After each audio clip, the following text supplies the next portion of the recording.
Good afternoon and welcome to this Religion Media Centre briefing. We're looking today at a report just published from the National Churches Trust called The House of Good Health. And it aims to calculate the financial contribution made by churches to healthcare in the UK, and it comes up with a figure of £8.4 billion a year. So we're going to be looking at the report's findings, at some of the stories behind them, and at the issues that raises about these partnerships between NHS and faith organisations.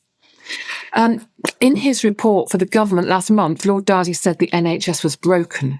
So what role can churches and other faith organisations play in helping to put it back together again?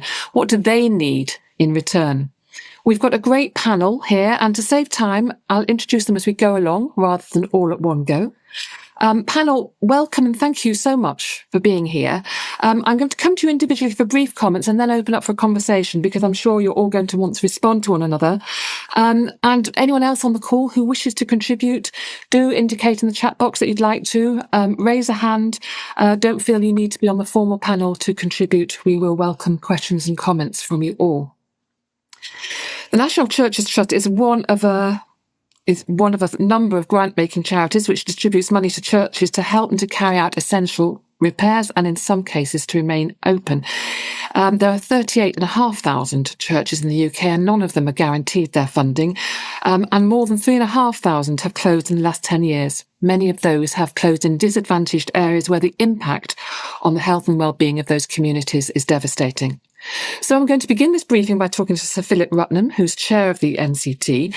Sir Philip, we've spoken a few times before, and when we've spoken before, we've tended to talk about the beauty and heritage of church buildings rather than their social function.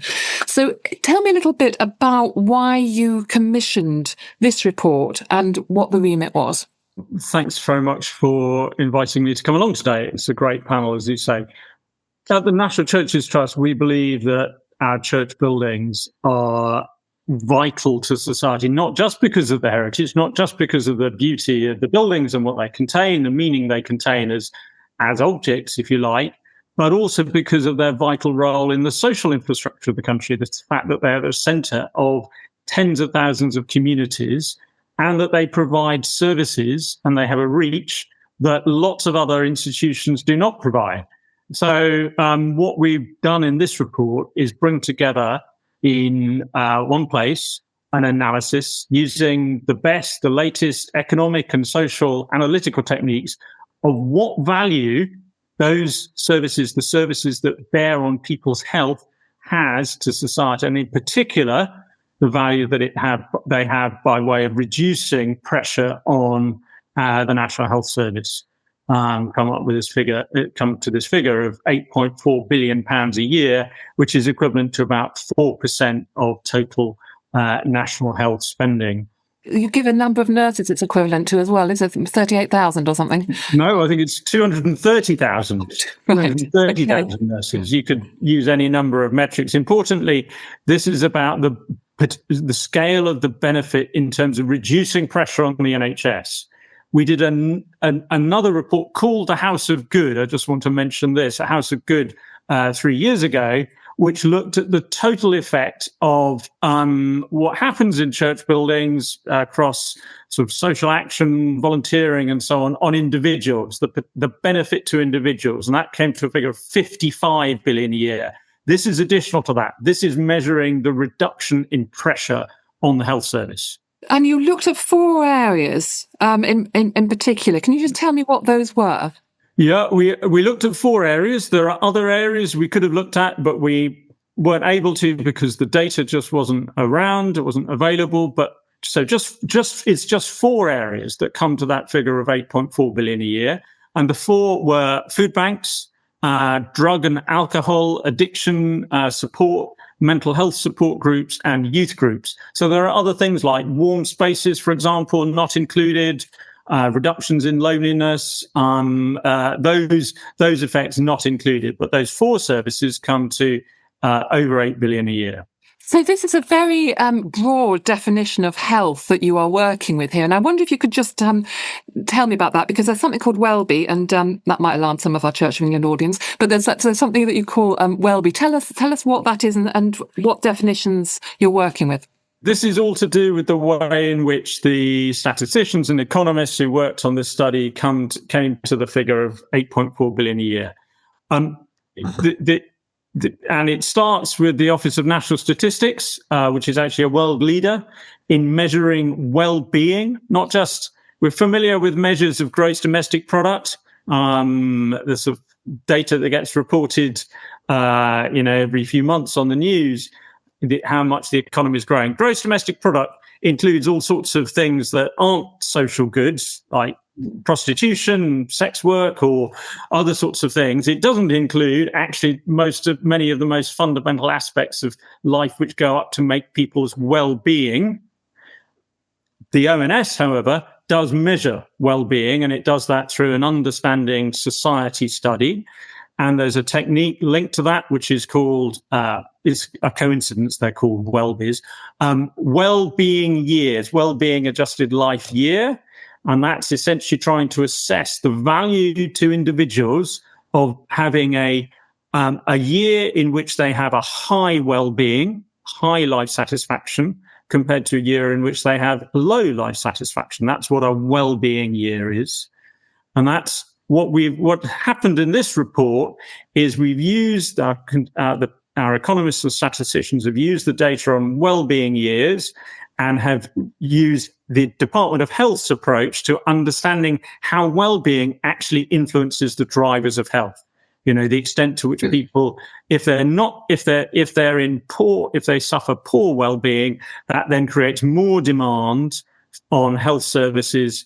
And if they're suffering from drug or alcohol addiction, that then drives demand for, treatment services in the NHS, if they have poor mental health, etc. So there's then, what the report has done is starting with the ONS data about well-being, turn that into an estimate of how much the NHS would have to spend to achieve the same health outcome in NHS currency, which is, there's something called QALYS, Quality Adjusted Life Year, and then there's pounds, how much the NHS would need to spend to achieve quality adjusted life years based on the well-being impact of health. Sorry if that's a little bit complicated, but it all follows through from the ONS survey of what people's well-being, and we know what impact activities in church buildings have on people's well-being, and you can turn that into impacts on health. Thank you. So I'm going to come to Merryn Simpson now. Merryn Simpson is Chief Executive of the Health Creation Alliance, which used to be called the NHS Alliance. I mean, this is all the bread and butter of your work, isn't it? I mean, it's all about increasing, you say the mission is to increase the number of years people live in good health in every community, a way of understanding what makes people well. So where do you think church and faith organisations fit into this, into your brief? Sure. Thank you very much. Yes, faith organisations of all types are, we think, really quite important parts alongside other types of community spaces in creating the conditions for communities to create health. We work with a number of different faith organisations. So I'll give you a couple of examples. One is in Oldham, the Northern Care Alliance, one of our organisations we're connected to, has worked on recruiting for fair employment from local communities that are quite disadvantaged. And they've worked together with mosques to offer a pre-employment programme that people can access through that. We found in Epsom in Surrey that the NHS was quite it was disappointed that it saw community buildings close in over a number of years because of the funding. But when we encouraged them to look a bit deeper to find out where communities really were coming together and meeting, they did, and they found a number of types of community spaces that were being used already by communities where they could go and offer things like screening and vaccinations, etc. And a number of those were church organisations. So, they're part of the tapestry of organisations and spaces that can create health. But what the Health Creation Alliance focuses on And what we're talking about here, and what your previous speaker was talking about, is really what we call health creation. It's the idea that as well as treating illness and preventing ill health, we can actually create health. And we see this all the time. And it's an area that is really, I believe, unexamined, relatively speaking. And the Health Creation Alliance is aiming to put a bit of science around that. And we've been doing this and building this for the last 8 years. So what we're really talking about is aspects, what is it that creates health? What is it that is important, the important ingredients, if you like? And we think we've come up with active ingredients of what it is that creates health. And we can bring those into all sorts of aspects of our services, of our society, of our life. And we have 2 frameworks which explain this. And I'm going to focus just on one of them initially, which is some work we did about 4 years ago during COVID. And we looked at what it is about community development that works, what is it that creates health. And we came up with 4 things. We found that what people need to be well is to be connected, firstly. Secondly, they need space. Thirdly, they need to be enjoying and employing their skills and passions. And fourthly, they need to be taking control of their lives and environments. Because when people are at a low point, how they start to believe that change is possible and how they go about building that confidence to take control again, this is how they do it. So space was a core element of what people need to be well. And there are 3 aspects to this: physical spaces to connect with other people, and sometimes with formal services, places where they feel comfortable. So in many places, people feel comfortable in the church building or the church hall. In other places, it's the mosque. In other places, it might be the temple. Yeah. But in other places, it's the community service. People need emotional space as well to reflect, sometimes by themselves, sometimes with other people. And we've heard often that people say, having small rooms, breakout rooms, to be able to hide away and go and do some reflection is helpful, because that's about being connected to ourselves. Yes. And then thirdly, and the final point, is that the system needs to make space for this kind of informal routes through which people become and stay well. So I'll stop there for now. Yeah, and we might talk a bit about how the system might sort of change later. There was a thumb up. I don't know whose thumb it was. There was a yellow thumb up during what you were saying at the end. And what you were saying, I'm sure, resonates with so many people who are from faith communities who are providing some of the things that you mentioned, some of those essential things that you mentioned for well-being. I mean, there is also a question which we might address later about, whether faith spaces actually might be and faith buildings might be quite alienating for people who want to access certain services. I think that's something to think about. But let's just look at some of the uses to which faith buildings are actually being put when it comes to health. I'm going to go to Reverend Katie Hacker-Hughes. You're a priest pastor at St Marylebone Church in London. And I understand that you have a GP practice on your premises. Yes. We have a large church in central London.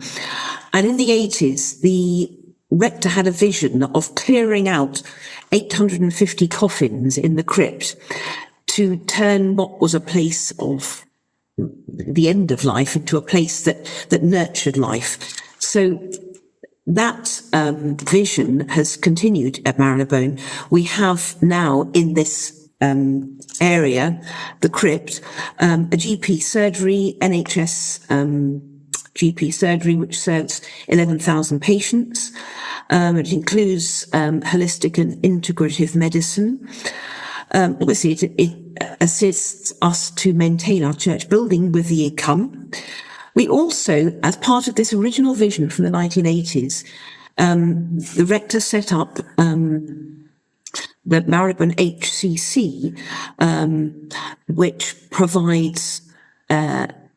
HCC is? HCC stands for, in the past, healing and counselling, but it's now really a psychotherapy practice, which offers 2-year Jungian analytic psychotherapy for about 100 people a year, many of whom are on bursaries, so it's affordable.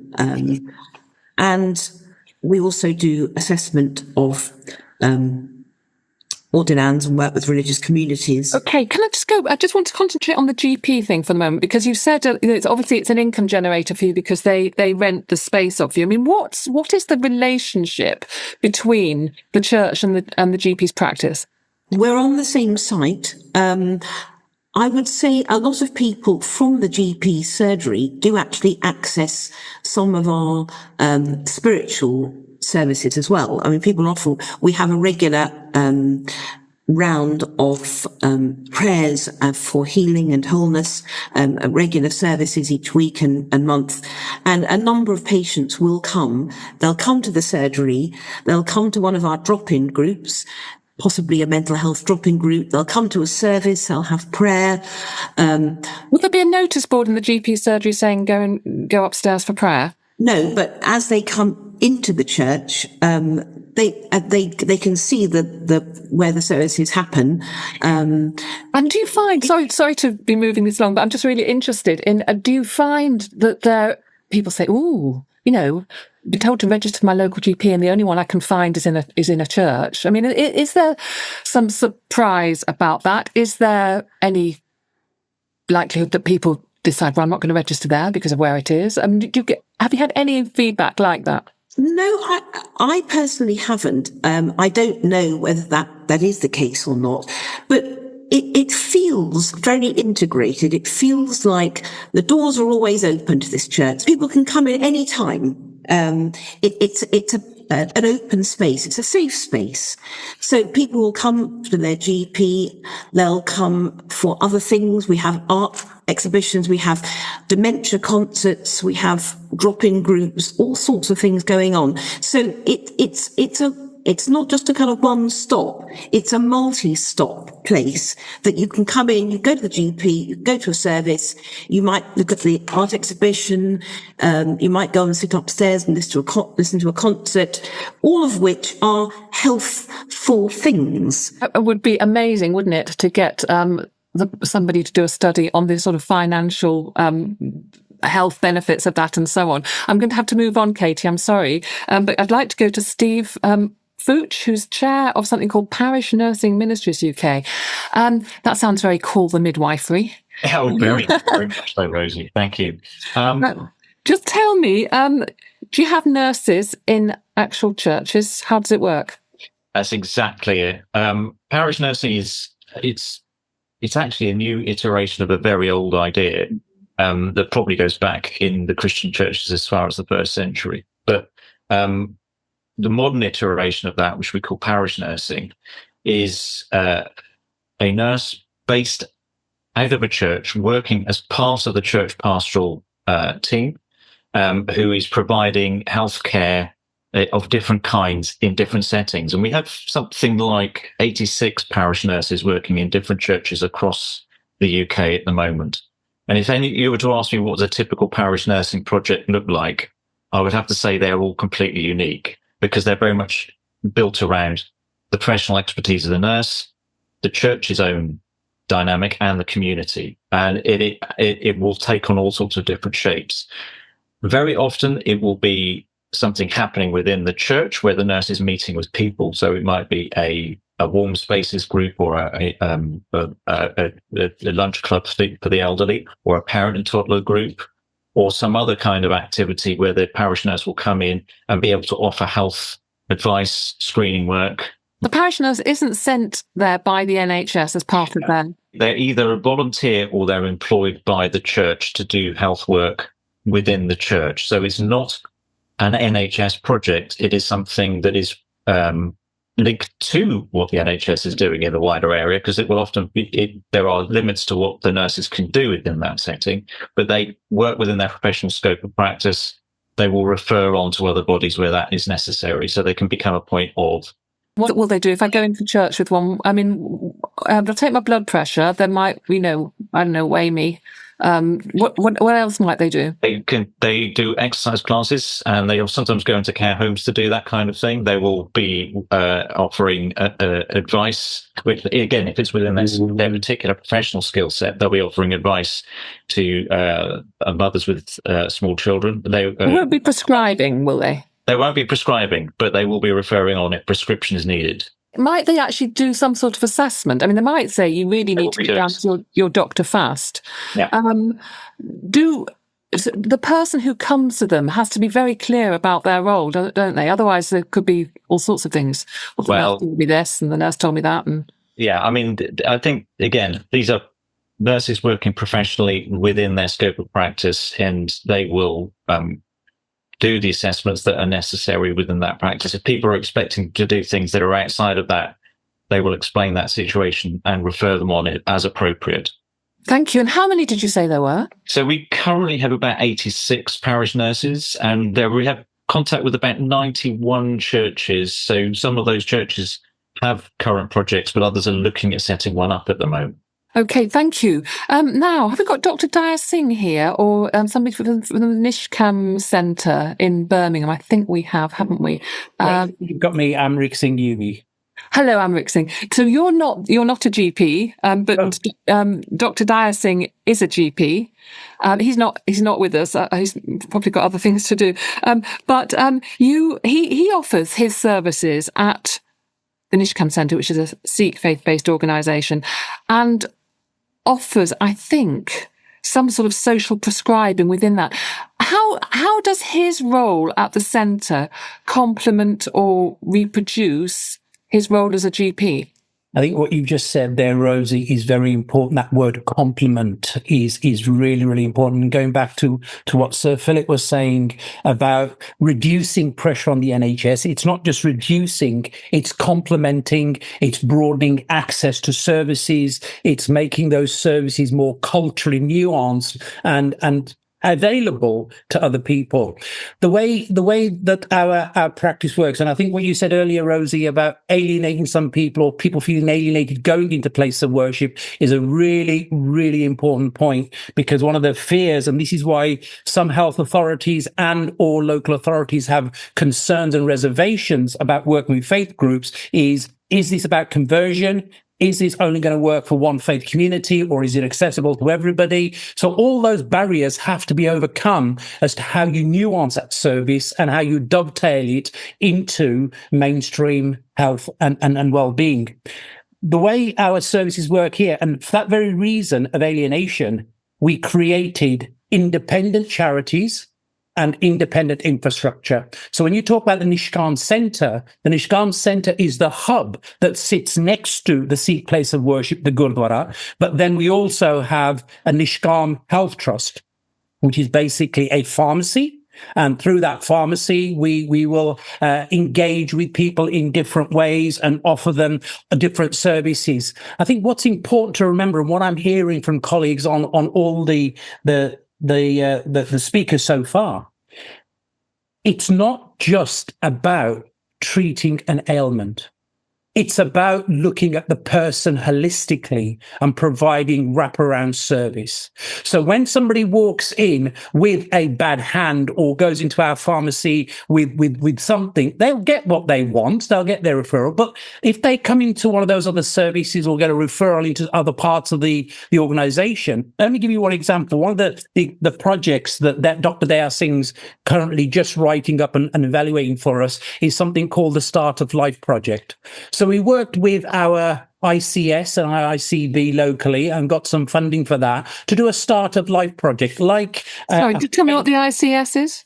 Sorry, the Integrated Care Board and the Integrated Care System, which is basically the NHS locally that's now looking at what faith communities have been doing for millennia. They are looking at an integrated care service. How do we look at the holistic person, and how do we look at that holistic person as close as possible in their community? So what faith communities are actually doing is exactly what the integrated care system has been set up to do. So that part of that service, just quickly, Rosie, was about providing expectant mothers, expectant fathers, a resource, an opportunity to rather just focus on the end of life where we spend most of our money. We've gone upstream as a faith community and said, how do we prevent some of those problems before they even become an issue? Can I just check? You don't get any government funding? we have to apply for grants. So, for example, this particular project, on the Start of Life, we developed a partnership with the ICS, the Integrated Care Board. They gave us a grant of £50,000 to deliver a project as a pilot. We match fund that through in-kind benefits. So for that £50,000, we would have put in excess of, I would say, almost £60,000 of goodwill and volunteer labour and use of space. Yeah. And what we found through that, Rosie, was that it wasn't just help with start of life. It wasn't just prenatal support mothers wanted, which is what they would have got if they'd gone through a conventional route in the NHS. We were getting referrals and pathways into domestic violence support services. We were getting referrals into financial support. We were getting requests for help with educational needs of the siblings. We were getting help so we became a gateway for that service. And I think that's what faith communities offer. They offer a much broad, and excuse my no pun intended here, they offer a much broader church than just going in to see a health practitioner for one ailment. Thank you. Thank you very much. And I hope we'll hear a bit more. But I want to go to Shahida Rahman from Cambridge Central Mosque now. And Shahida, the mosque opened, I think, about 5 years ago, and you have a health hub. And I'm assuming that was part of the vision from the very start, that that it wasn't something you sort of came to as your life in the mosque sort of went on. Am I right? Yes. Hello, everyone. Yes, when the mosque opened, the vision was to provide services for the Muslim community and also the wider community. So this health hub was set up by 2 GPs who are keen volunteers at our mosque, and they set up the health hub to, enhance the well-being of the community. And I think it was just educating people about health, and bringing people together in a faith-based setting where they can access different services.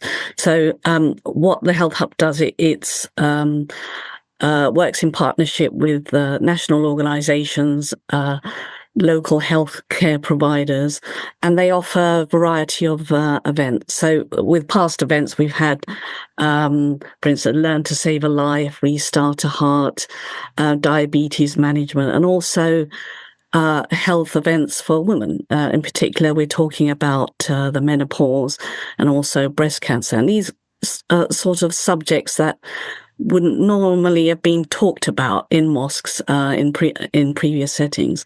So I think it's really crucial for the community to be able to access this kind of services where they can also go to a place of prayer, meet people who are like-minded, and also socialize with people from their community and also get that valuable health advice. So, for instance, on Saturday, we've got the Health and Wellness Day.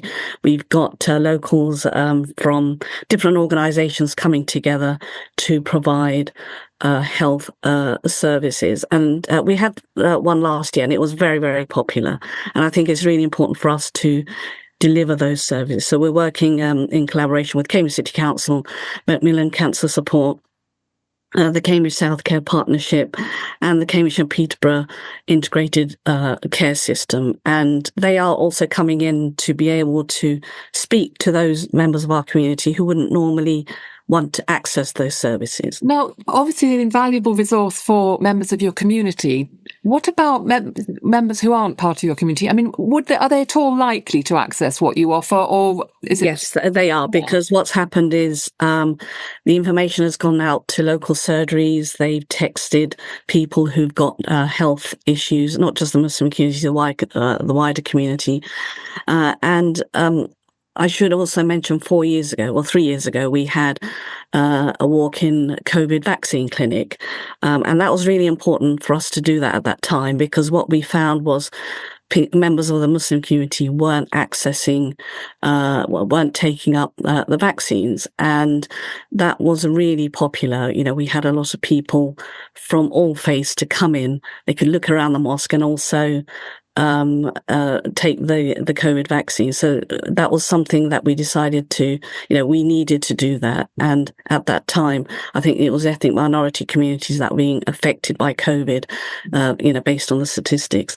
So I think, it is important for us to complement, as one of the panelists said earlier, we're not replacing the services for the healthcare. It's more of where they can find extra information, and for us to be able to give that information for them to continue to learn about their health. Thank you. Now, we've got another couple of guests to go around, but please start thinking about which of these strands in this fascinating conversation you want to pick up on, and start putting your hands up. I'm going to go to Lauren Vernet. I don't know if I pronounced your name properly, but who is Britain's first minister, apparently, according to the Religion Media Centre article, first minister for drug addiction. And then after that, I will come to Esther about social prescribing. So, hello, did I pronounce Hello, it Rosie. right? Yeah, it's fine. Don't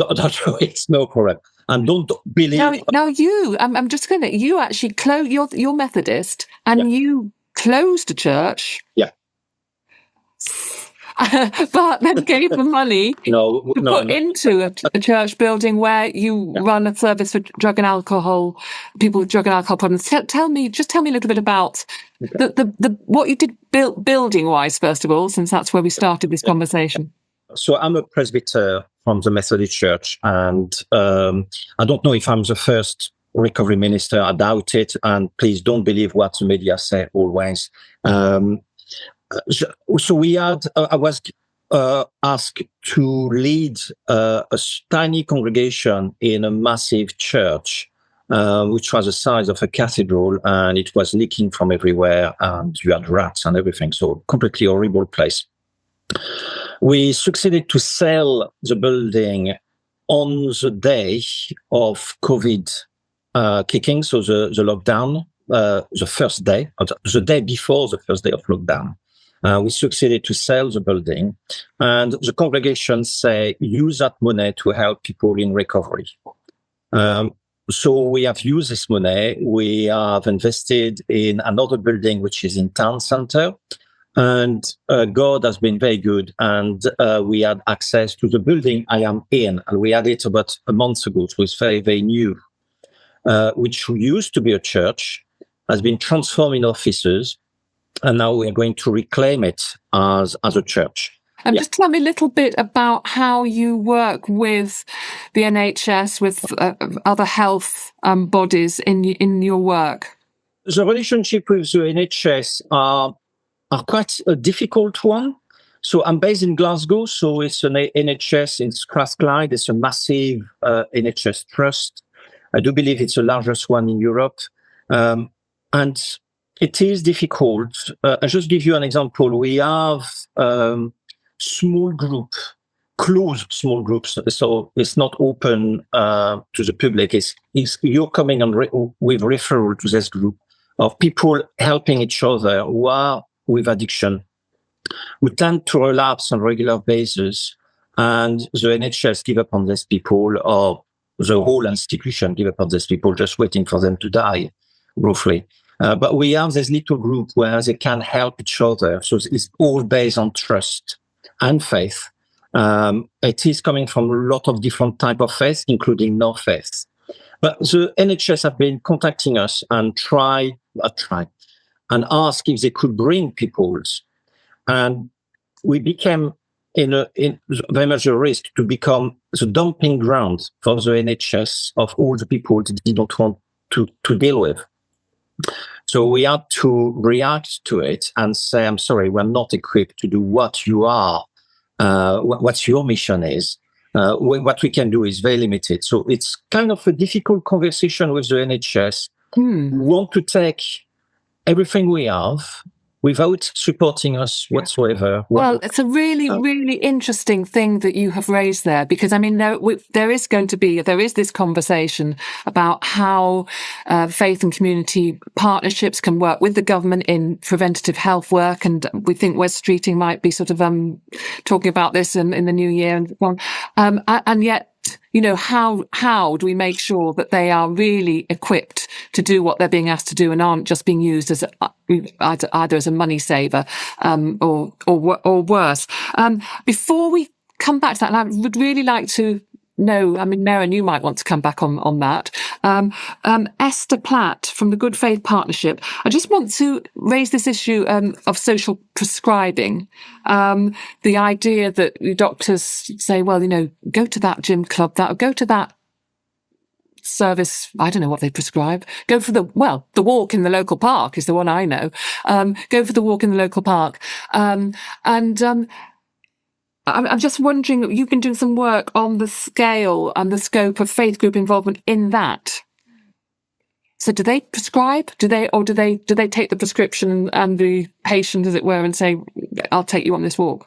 Thank you, Rosie. So I work for the Good Faith Partnership, and I have been involved in this research, which is part of the Churchworks Commission and Theos think tank, looking into the scope and scale of faith engagement in social prescribing at the moment, and the potential for faith groups to contribute to social prescribing moving forward. And we're launching our report at the end of January.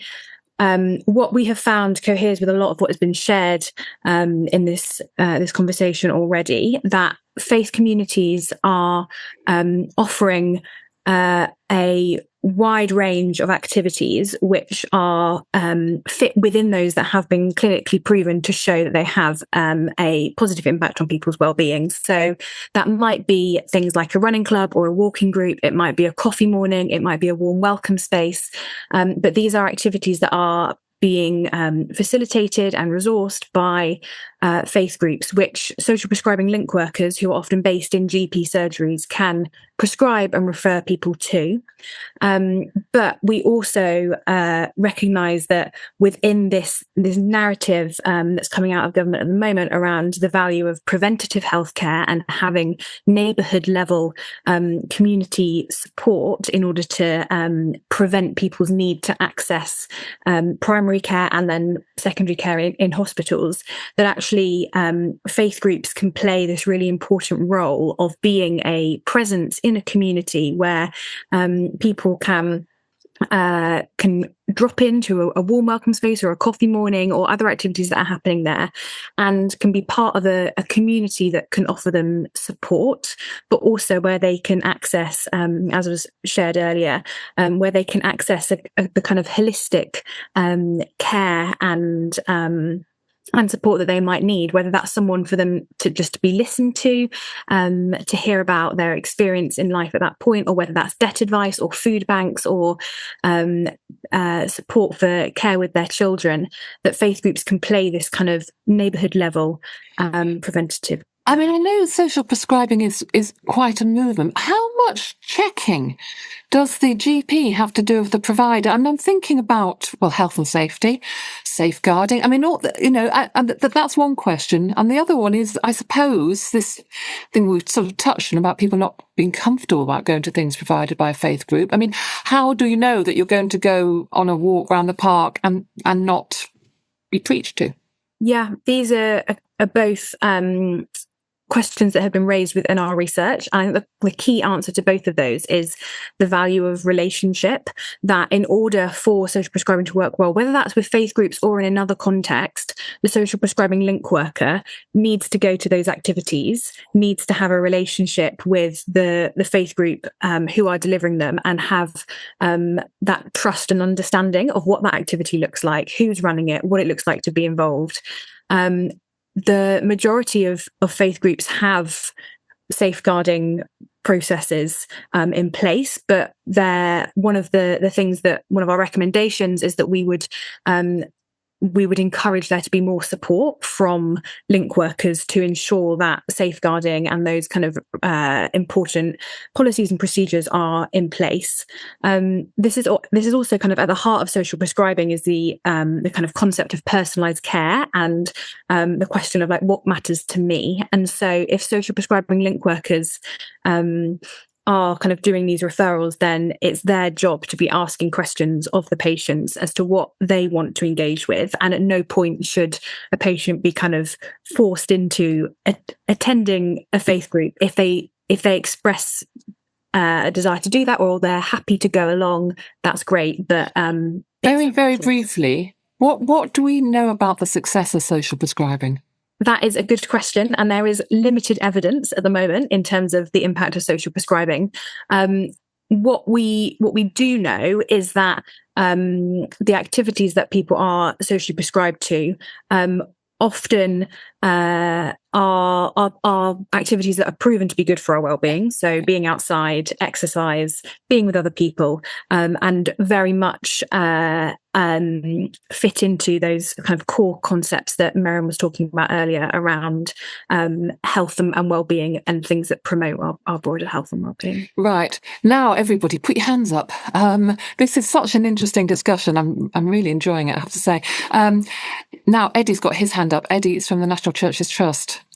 Hi, yes, I just wanted to sort of bring us back to the 8.7 billion. I helped sort of put the research together. And what we're talking about here are some case studies in the report. So, it's things like meetings of Alcoholics Anonymous. So how much does alcohol abuse cost the NHS?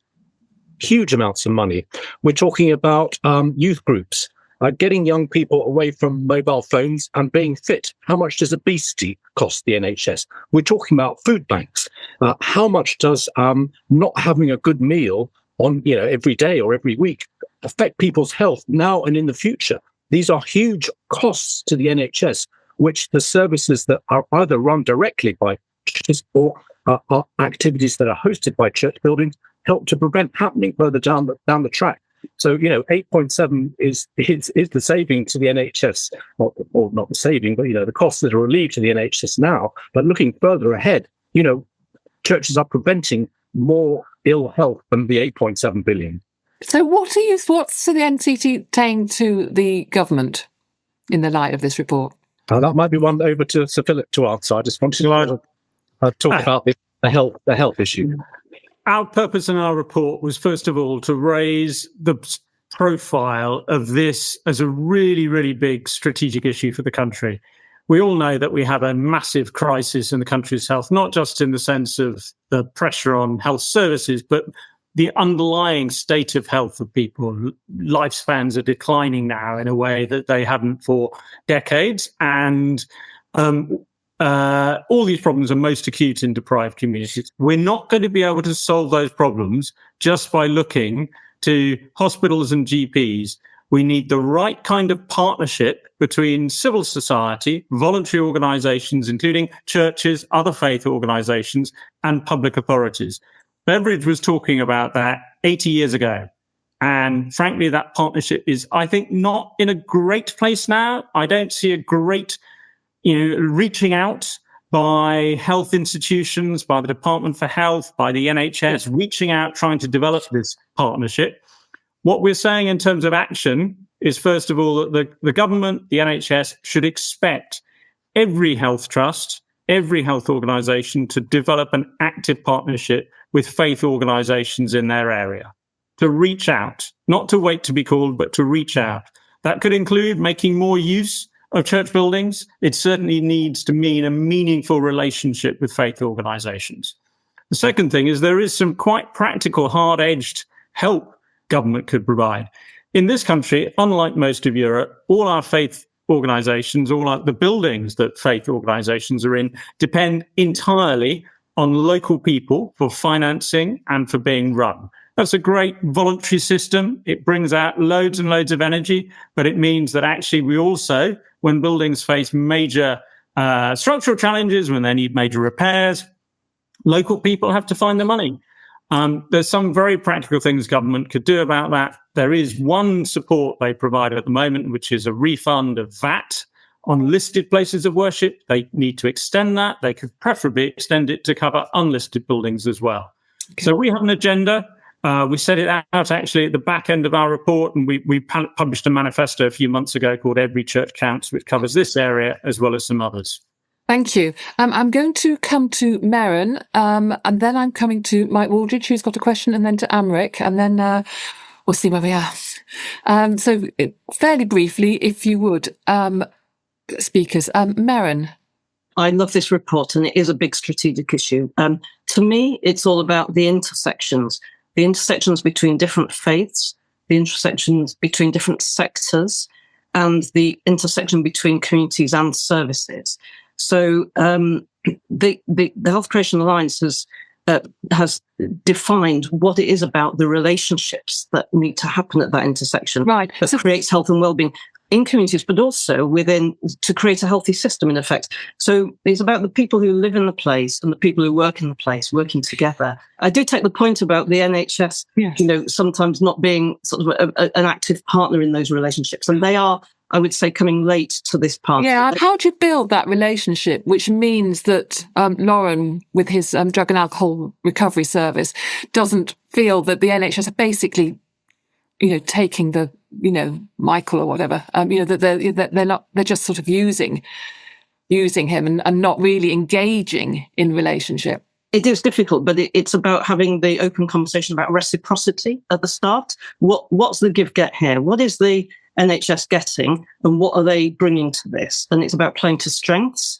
All the different organisations in the place and the community as well, playing to their strengths. It's about shifting power where it needs to be shifted. It's about listening and responding to what's heard. And also it's about transparency, or we call it truth telling, but transparency of different organisations. So I think there's, we've created the 6 features of health creating relationships and practices, we call them, many of which I've just mentioned there. But this is now has to be the way that we start to hold each other to account in that space, in that place, working together. Are these 6 features of health creating relationships and practices present or not? What's missing? And how can we, identify where things are missing and say, look, in relation to this, we know this framework that works. This is a deficit. Let's talk about it. Let's see what you can bring to this party. And actually, it is difficult because different organisations have different things to bring. I think of housing organisations, community pharmacy are 2 that come to mind that are also already based in the most disadvantaged areas. How can faith organisations work with them to do this? And deep end GPs, they're the ones that work in the most deprived areas. This is it. We have to sort of actively sidestep, if you like, that tendency, if we feel we're being taken advantage of, then we have to work out a way of bringing back the reciprocity into that relationship. Thank you very much. Mike Waldridge. I'm wondering where hospital chaplaincies might come into the picture that we've heard described so fully here. I don't think I've heard them mentioned at all. And of course, people in the chaplaincies often come from a wide variety of faiths now, ever growing. Is there a relationship that could profitably be used there and exploited? I would like to add there that actually part of our vision and practice here is that because we care for mind, body and spirit and we're set next to many hospitals and next door to Harley Street, we do a lot of chaplaincy here to private hospitals and to an NHS hospital. And we definitely see that as part of the vision and the mission that we have here. A lot of people come from hospitals having treatment, coming into our church for prayer and support, pastoral care, and we go out to hospitals to provide chaplaincy.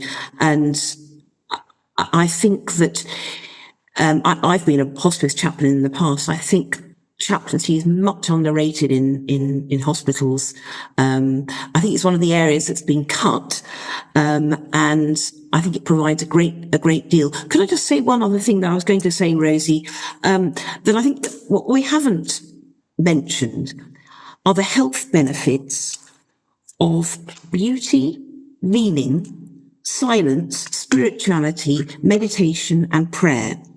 Those things are really, really important for one's health, mind, body, and spirit. And that's what places of worship can offer, as well as, lovely modern, shiny hospitals. We offer something, we have an added offer in the place of worship that provides medicine for the soul, and that mustn't be underestimated. Whether you can, put a price on it, I don't know, but don't let's forget that. Thank you very much for that reminder. I'm sure the National Churches Trust are cheering you in their various Zoom rooms. Amrit Singh. Thanks, Rosie. Just to respond back, if I may, just to Mike's point there about chaplaincy, a very, very important service that we saw come to life and grow legs during COVID. It is just so important that we don't lose sight of chaplaincy. Just one observation there, though, we need to be very careful of our narrative. Chaplaincy is a Christian word, comes from the word chapel.